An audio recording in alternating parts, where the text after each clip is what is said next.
sur ton nom! Get the fuck out of there!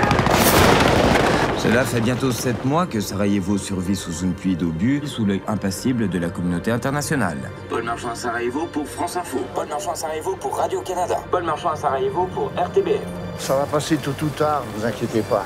Vous inquiétez pas. Vous savez très bien ce qui se passe.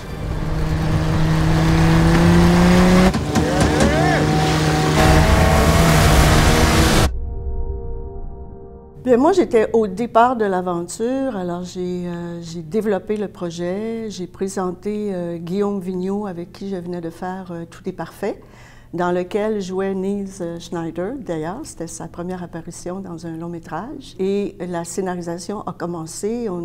Paul Marchand est venu à Montréal pour scénariser avec les deux Guillaume. C'est là que j'ai rencontré Paul. Évidemment, j'ai tout de suite aimé ce personnage-là, cette personne-là. On a eu un bon scénario assez rapidement.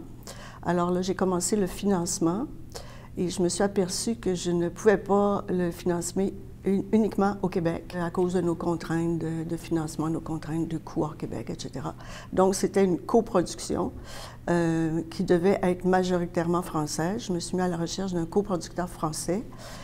Je ne le trouvais pas. J'ai été à Paris, j'ai fait plusieurs rencontres. À ce moment-là, tout le monde boudait le projet, ne voyait pas la pertinence d'amener ce sujet-là à l'écran, prétendait que ça n'intéressait personne, etc., etc. Guillaume a pris la relève, Guillaume de Fontenay. Il a rencontré, il a envoyé le scénario à Jean-Marc Vallée. Jean-Marc Vallée venait de faire Café de Flore avec Monkey Pack.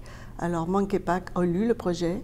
Mark Stanimirovic, qui est lui-même d'origine serbe, c'est un petit peu curieux quand même, a vu un film là-dedans, donc il a pris la relève, pas arrivé à le financer immédiatement, donc ça a été long pour lui de le financer.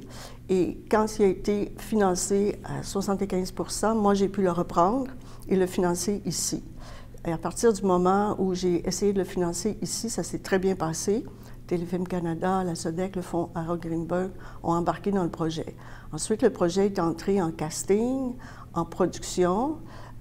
C'était un tournage difficile, c'est sûr, à Sarajevo, dans le froid, etc. La post-production du film a été très longue.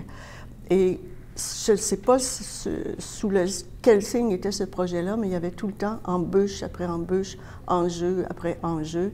C'est pour ça que ça a pris 14 ans à se faire.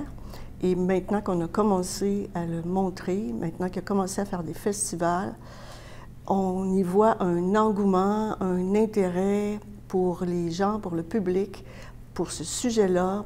On a reçu beaucoup de prix déjà et là, je suis très confiante que finalement, le côté plus lumineux de cette aventure va apparaître. Étant donné que les producteurs majoritaires sont français, là-bas, le financement est surtout privé. Alors, c'est vraiment la loi du marché. Et le marché, on présuppose toujours, quand on est un distributeur ou un acheteur, Canal+, etc., que le marché se déplace, que les gens se déplacent au cinéma pour aller voir des films plus divertissants, des films plus grand public, des films famille, des films qu'on va voir entre amis. Alors, Sympathie pour le diable, un sujet sérieux, un drame historique, un drame, au départ, est dans une catégorie publique plus pointue, moins de salles, donc moins de financement, donc moins d'intérêt financier. Ici, au Québec, on n'a pas les mêmes critères. Alors, on a trouvé un distributeur rapidement. Les Films CV ont voulu faire ce film-là rapidement, et nos institutions aussi. Mais en France, ça se passe différemment. Et même ici, pour le nombre de salles qu'on va avoir, on est toujours catégorisé dans ce qu'on appelle les films plus difficiles. Par contre, moi, à chaque fois que j'en parle à n'importe qui, la réponse est toujours la même et elle est spontanée. J'ai envie de voir ce film. Alors, on va voir comment le public va le recevoir. On sait qu'à date, il a reçu beaucoup de prix du public dans les festivals. Grand prix, prix du public, prix de l'interprétation masculine, pour Nice, prix de l'interprétation féminine pour Ella Rumpf. On va avoir notre réponse, mais je sais que ce film-là, il fallait le faire et qu'on a bien fait de le faire. Je vois mon métier comme un immense privilège d'amener à l'écran toutes sortes de sujets, mais des sujets, des histoires qui nous disent quelque chose, qui vont rejoindre les gens, soit en les faisant rire, en les faisant pleurer ou en les faisant réfléchir.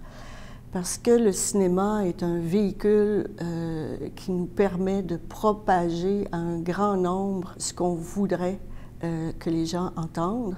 Et pour moi, ça, c'est un côté important. Alors, je choisis toujours mes projets en fonction de qui les fait, qui les écrit, qui peut les écrire et qu'est-ce qu'on dit, dans tous les genres possibles. Je suis assez éclectique dans mon choix de genre, mais je veux toujours qu'il y ait quelque chose qui se dise et qui soit amené à l'écran.